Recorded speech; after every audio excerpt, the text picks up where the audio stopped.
अस्सलाम वालेकुम, welcome to neuro hub. आज की वीडियो में हम हिस्टोलॉजी ऑफ नर्वस सिस्टम पढ़ेंगे। स्टार्ट करेंगे हिस्टोलॉजी ऑफ नर्वस सिस्टम। किस चीज़ से हमारा ब्रेन कंस्टिट्यूट करता है। ब्रेन तो हमने देखा, एक रिव्यू किया, अब हमको थोड़ा सा उसकी डेप्थ में जाना है। नर्वस सिस्टम बनते हैं छोटे छोटे सेल्स से, ठीक है। हर चीज़, हर जानदार चीज़ में सेल्स मौजूद हैं। सेल्स जो है वो बड़े बेसिक से यूनिट होते हैं लाइफ के, और सेल का बेसिक स्ट्रक्चर भी आप लोगों को पता है। लेकिन ब्रेन का जो सेल होता है बड़ा स्पेशलाइज किस्म का सेल होता है। ऐसे कोई आम सा सेल नहीं होता। ऐसा क्या स्पेशल है, ऐसी कोई तो ख़ास बात है जिसे हमें पढ़ना लाजमी है, ठीक है। न्यूरॉन्स जो है वो कोई एक सेल नहीं होता ब्रेन में, कोई 4-5 सेल नहीं होते। They are more than 10 billion cells, ठीक है। और उन सेल्स को भी सपोर्ट करने वाले कुछ दूसरे किस्म के सेल्स होते हैं, उनको कहते हैं न्यूरोग्लाया, ठीक है। वो जो न्यूरोग्लाया होते हैं वो होते हैं सपोर्टिंग सेल्स। वो उन 10 बिलियन न्यूरॉन्स जो स्पेशलाइज सेल्स हैं उनके मुकाबले में इससे ट्रिपल क्वांटिटी में मौजूद होते हैं। जस्ट इमेजिन, ट्रिपल क्वांटिटी में, एक तो 10 बिलियन न्यूरॉन्स और फिर इसके बाद न्यूरोग्लाया सपोर्टिंग सेल्स जो इससे 3 गुना ज़्यादा मौजूद होते हैं। इससे बना हुआ होता है हमारा नर्वस सिस्टम, ठीक है जी। और न्यूरॉन्स का क्या खासियत बात है जो कि सपोर्टिंग सेल्स में नहीं है? Conduction, nerve conduction. आज हम पढ़ेंगे न्यूरॉन को, हम थोड़ा सा स्टार्ट करेंगे आज हम वीडियो में। लेकिन उससे पहले एक बेसिक कॉन्सेप्ट मैप देखेंगे सीएनएस और पीएनएस के हवाले से। जो न्यूरॉन्स हैं उनकी स्पेशल चीज़ है कि वो नर्व कंडक्शन करते हैं, लेकिन जो न्यूरोग्लाया है वो नर्व कंडक्शन नहीं करते। ये एक बेसिक बेसिक बेसिक डिफरेंस है इन दोनों सेल्स की टाइप्स का। तो चलते हैं अपने वाइट बोर्ड की तरफ, हम एक कॉन्सेप्ट मैप देखते हैं सीएनएस और पीएनएस का, और फिर इसके बाद हम स्टार्ट करते हैं अपना न्यूरोनल स्ट्रक्चर। सबसे पहले तो एक बेसिक कॉन्सेप्ट मैप बना लेते हैं। सबसे पहले एक बेसिक कॉन्सेप्ट मैप बना लेते हैं कि क्या होता है मोटर, क्या होता है सेंसरी, क्या होता है एफरेंट, क्या होता है इफरेंट, ठीक है।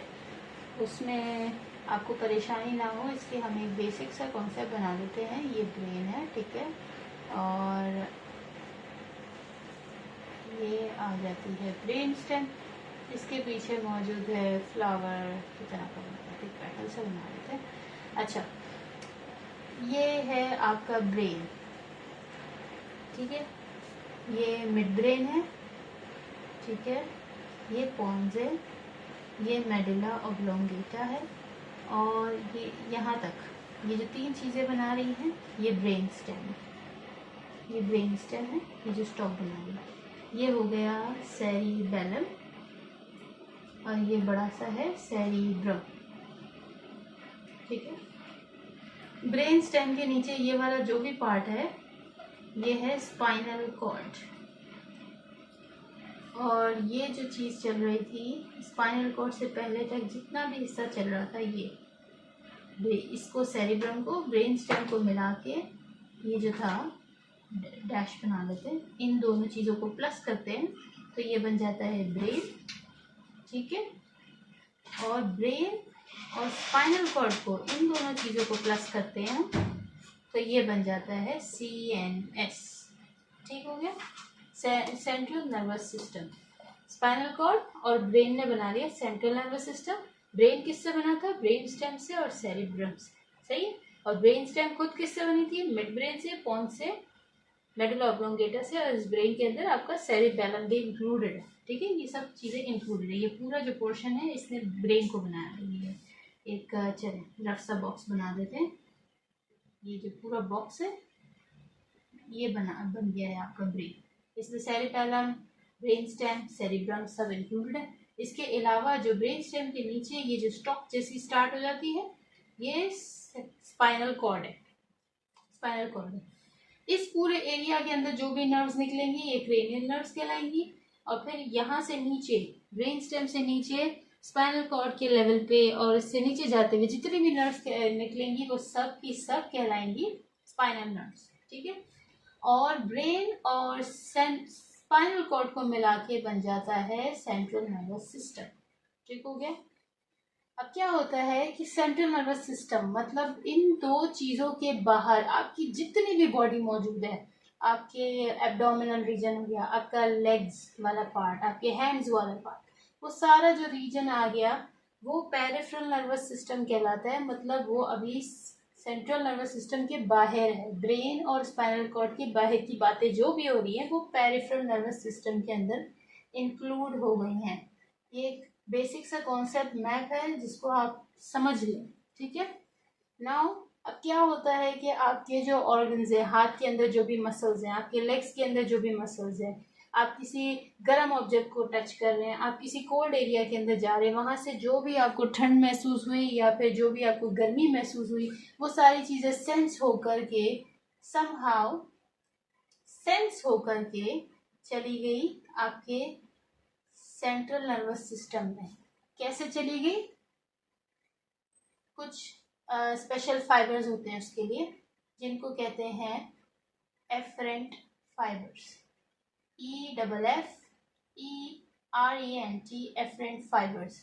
और ये एफरेंट फाइबर्स कौन सी इंफॉर्मेशन लेके जा रहे हैं? सेंस वाली, मतलब सेंसरी, महसूस करने वाले जो चीजें हैं ना वो लेके जा रहे हैं इस CNS में, सेंट्रल नर्वस सिस्टम में, ठीक है। सेंट्रल नर्वस सिस्टम ने सारी चीजों को समझा, प्रोसेस किया कि अब क्या एक्शन लेना चाहिए। ये जो है वो गर्म जगह पे आ गए हैं, गर्मी है, या ठंड में आ गए हैं, या किसी हॉट ऑब्जेक्ट्स को हाथ लगा लिया है, या बहुत प्रेशर पड़ रहा है, इसका क्या रिएक्शन देना है, ये सारी चीजें प्रोसेस करके सेंट्रल नर्वस सिस्टम ने अब आगे की तरफ इंफॉर्मेशन थ्रो करी। कहाँ पे इंफॉर्मेशन थ्रो करी? इस पेरिफेरल नर्वस सिस्टम की तरफ जो इंफॉर्मेशन थ्रो करी। ये इंफॉर्मेशन थ्रो कैसे हुई? कौन से फाइबर से हुई? इफेरेंट फाइबर से हुई। EFFERENT इफेरेंट फाइबर्स के थ्रू ये सारी इंफॉर्मेशन गई पेरिफेरल नर्वस सिस्टम में, मतलब वापस से हमारे हाथों पे, वापस से हमारे पाँव पे, कि अब जो है वो क्या रिएक्शन देना है इस रिस्पॉन्स का। और ये जो रिएक्शन है इसको कहते हैं मोटर, ठीक है। मोटर मतलब मोटर, जब भी कोई चीज हो रही होगी तो उनको लेके जा रहे हैं इफेरेंट फाइबर्स, और कोई भी रिस्पॉन्स जब सेंसरी हो रहा होगा तो उनको लेकर आ रहे होते हैं एफरेंट फाइबर्स। मतलब afferents are always coming towards the CNS and efferents are always going towards the PNS। तो हम स्पेसिफिकली आज जो है वो एक स्पेशलाइज किस्म के सेल को पढ़ रहे हैं जिसका नाम है न्यूरॉन। एक नॉर्मल से सेल की बात नहीं कर रहे हैं, हम तो बात कर रहे हैं न्यूरॉन की, जिसको हम जस्टिफाई करने जा रहे हैं आज कि क्यों ये स्पेशलाइज सेल है, ऐसा क्या स्पेशल है। देखते हैं ऐसा क्या स्पेशल है। न्यूरॉन जो है वो इसका ये सेल बॉडी होती है, जिस तरह से हर सेल के अंदर एक बॉडी होती है, इस तरह से सेल बॉडी न्यूरॉन की भी होती है, और इसका नाम होता है सोमा, ठीक है। इसका नाम रख दिया जाता है सोमा। सोमा आपके लिए न्यू वर्ड नहीं होगा बिल्कुल भी, और इसकी यहाँ पे न्यूक्लियस मौजूद होता है। अब इसी सेल बॉडी के ना कुछ प्रोसेसेस होते हैं। प्रोसेसेस क्या कहेंगे आप, यूँ समझे जिस तरह से आपको बहुत सारी लोग जो है वो बातें कर रहे हैं, एक ही वक्त में बहुत सारे लोग बातें कर रहे हैं, तो आपके कान तो दो हैं, लेकिन न्यूरॉन के केस में क्या होता है, बहुत सारे न्यूरॉन्स जो है वो एक न्यूरॉन को बहुत सारी इंफॉर्मेशन दे रहे होते हैं। जैसे कि कहीं से टेम्परेचर तेज आ रहा है, कहीं से प्रेशर आ रहा है, ऐसी सारी इंफॉर्मेशन देने के लिए ये प्रोसेसेस मौजूद होते हैं। इनको कहते हैं डेंड्राइट्स। ये रिसीव करते हैं इंफॉर्मेशन दूसरे न्यूरॉन से, ठीक है। ये दूसरे न्यूरॉन्स है, आप यूँ समझ लीजिए, ठीक है। ये सारी जो है वो रिसीव कर रहे होते हैं इंफॉर्मेशन दूसरे न्यूरॉन से। इनको कहते हैं डेंड्राइट्स। तो सारी इंफॉर्मेशन समझे यूं कैरी होकर आ रही है, तो इसको बोल देते हैं ये एक न्यूरॉन का रिसीविंग एंड है, ठीक है। न्यूरॉन का जो रिसीविंग एंड है वो बनाता है डेंड्राइट्स। अब रिसीव हो गई इंफॉर्मेशन, कैसी इंफॉर्मेशन? सारी इस तरह की इंफॉर्मेशन, नर्व कंडक्टेंस की इंफॉर्मेशन, इम्पल्स कंडक्टेंस की इंफॉर्मेशन, जैसे कि कहीं से टेम्परेचर तेज आ रहा है, प्रेशर तेज आ रहा है, इस तरह की किसी भी किस्म की इंफॉर्मेशन। अब ये सारी जो इंफॉर्मेशन है इसे आगे पास आउट भी करना है। कहाँ पे पास आउट करना है? आपके मसल्स पे या किसी ग्लैंड पे। जैसे कि आपका हैंड है जिसको किसी जगह से मूव करवाना है, तो वो इंफॉर्मेशन आई दूसरे न्यूरॉन से, एक न्यूरॉन को दी, अब वो आगे जाके कंडक्ट करके हाथ को हटाने का एक साइन दे रहे, ठीक है।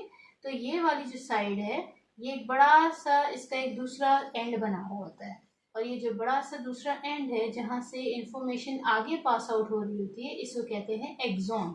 अब न्यूरॉन यहाँ से इंफॉर्मेशन आई रिसीविंग एंड पे, और ये वाला जो इसका एंड है एक्सोनल एंड जिसको बोलेंगे, ये एक्सोनल एंड जो है ये डिलीवरेंस वाला एंड है। आप यह समझिए कि अब यहाँ से इंफॉर्मेशन आगे पास आउट हो रही है, आगे कहाँ पर, किसी भी इफेक्टर पे हो, जैसे ये फॉर सपोज मसल हो गया, आपके हाथ का मसल हो गया,